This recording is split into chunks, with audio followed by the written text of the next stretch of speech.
Dans cette salle, des personnalités importantes de la Cité de l'Indépendance, représentants d'ONG, directeurs et représentants d'institutions publiques et privées, c'est la crème de la ville réunie pour discuter autour de ce projet d'envergure.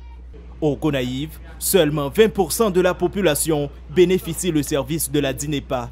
Avec ce projet de réhabilitation et d'extension du système hydraulique de la ville, plus de 6000 ménages vont avoir accès à l'eau potable. Et présentement, nous gagnons un contrat qui est déjà signé avec une firme après un processus d'appel d'offres qui c'est Tessina. C'est la Tessina qui prend en charge pour exécuter les travaux pour nous. C'est un contrat qui est signé à hauteur de 6,5 millions de dollars américains pour exécuter les travaux dans la ville de Gonaïve. Avec l'urbanisation anarchique, la construction de routes sans aucune supervision des autorités communales, une bonne partie de l'infrastructure hydraulique de la ville de Gonaïve est pratiquement détruite. À travers ce projet, de grands travaux de perforage sont prévus.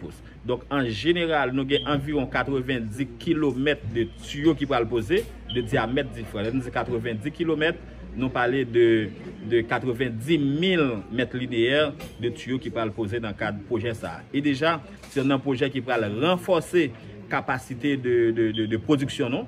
D'ailleurs, nous attendons après que le projet soit fini exécuté pour au moins 1 200 000 gallons qui sont stockés pour nous gallons de l'eau alors qui sont stockés pour nous capables alimenter. Dans ce projet de réhabilitation et d'extension, 5 nouveaux kiosques seront construits pour rendre accessible l'eau potable à la population gonaïvienne. Actuellement, la DINEPA dispose 3 réservoirs dans la ville de Gonaïve. Dans ce projet, la construction de nouveaux réservoirs n'est pas prévue car les 3 existants seront suffisants à alimenter les zones ciblées. Oui, les réservoirs que nous avons là où déjà une capacité d'emmagasinement de plus de 4000 m3. Donc nous avons juste renforcé la capacité de production pendant qu'on a éliminé le nombre de fuites possibles. Nous avons un réservoir Kafouturen qui ont une capacité de 2400 m3.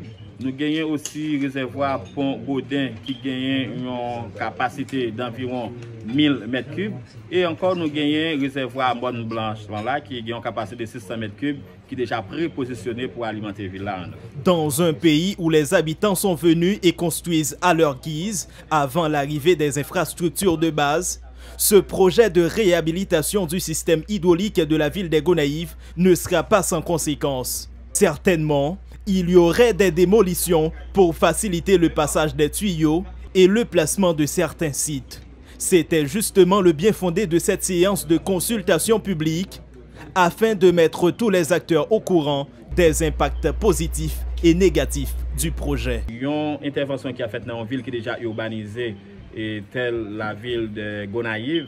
Donc, passer tuyaux, fouiller tranchées, mobilisation, engins et matériel, etc. Ça a dérangé la population. Donc, j'en ai rencontré ça, nous avons identifié tout élément d'atténuation que nous sommes capables de porter pour nous compenser les problèmes qui sont capables de gagner dans la ville là, pendant que le travail ça va. Ça que je voulais ajouter, c'est que c'est à faire appel à la collaboration et la compréhension des autorités locales ainsi que la population pour porter la main forte pour le projet ça, il est capable d'exécuter, non seulement bien exécuter, mais aussi exécuter dans le temps qui prévoit en dedans contrat. Non pas foutu réaliser le projet ça sans collaboration autorité. Pourtant, la mairie, l'un des acteurs les plus importants, a brillé par son absence. Cependant, le directeur régional de l'OREPA Centre dit avoir de bonnes collaborations avec les autorités municipales avec lesquelles l'identification des sites a été faite conjointement. Pour l'instant, le projet est toujours en phase de consultation et d'échange car la firme doit soumettre quelques documents importants avant de recevoir l'avancement de démarrage.